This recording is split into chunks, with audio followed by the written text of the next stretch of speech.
So, let's just jump right into it.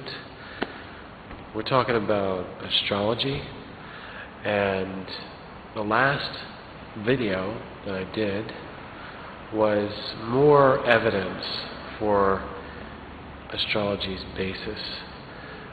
Prior to that, I just did a general argument in favor of astrology, and the very first video was about the signs. Now, this video is about the planets, so it may as well be an astronomy video. That's why I'm going to call it an astronomy video. But people that are watching will know that this information is also necessary for studying astrology. And I'm also going to say that before you go ahead and learn about the signs, the descriptions of the signs, the characteristics, it's even more important to understand the planets.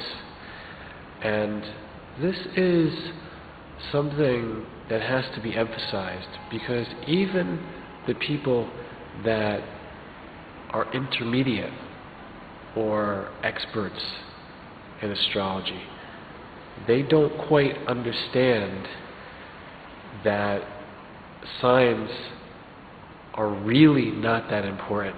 Signs are overemphasized. The whole thing about the zodiac, the cliche, what's your sign, baby? You know, this kind of thing, the pickup line.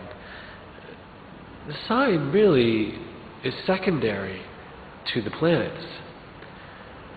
In fact, when people talk about their sign, all they're talking about is the sun. The sun is the center of the solar system in our heliocentric view. The sun is the most important, of course. I don't want to take that away from the sun, but to say that your sign is your sun's sign, it's not enough.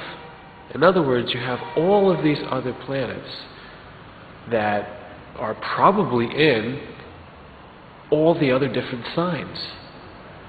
Not the same sign as your sun sign. And therefore, you're neglecting to explore, to even realize that there are sides to your personality which are not connected with the sun sign. So what I'm saying is that most people go through life thinking, yeah, I know astrology because I know my sign. I'm a Virgo, or I'm a Capricorn, or I'm an Aries. Well, it doesn't mean a whole lot. That's just the basis. This is kind of like saying, I like to wear red shirts, or I like to wear white shirts. It doesn't say a whole lot about the person. It's just a general description, something to start with. You have to know where the other planets are. And the next step would be to compare the position of one planet to the other planet, and then you get an angle. You get different angles of difference between any planet. Like you could compare the sun to the moon, you could compare the sun to Mercury, you could compare Saturn to Jupiter. Every different combination of planetary relationship also factors in.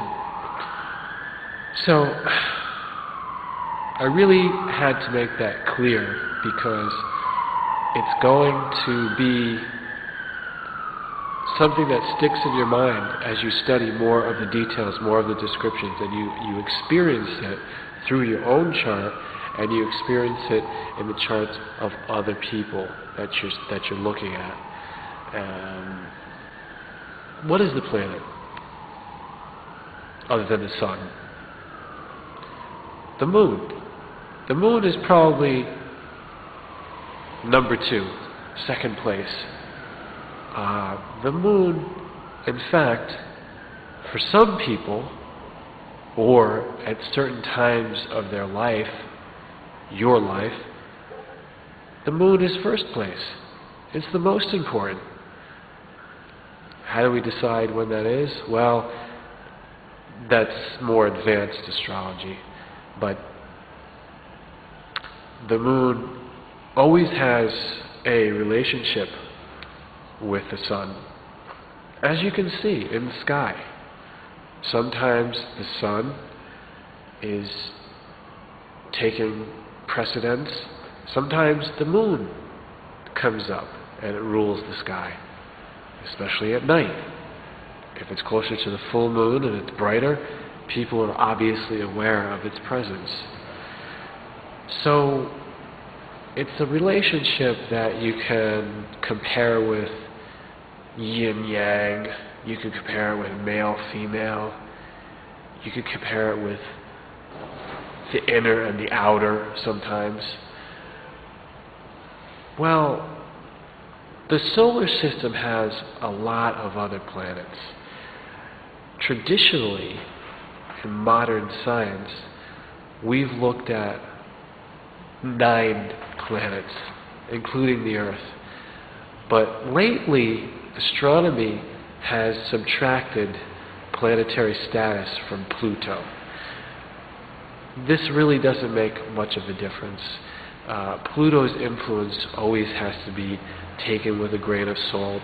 It's a smaller influence, but it is a very effective influence. It definitely is there. It definitely will make itself known at certain key intervals, certain transitional points to life. Just because the label or the category is not a planet, it's a planetoid, or it's a comet or an asteroid. It doesn't make much difference. It's still there. We know where it is. We can plot its course through the sky exactly, and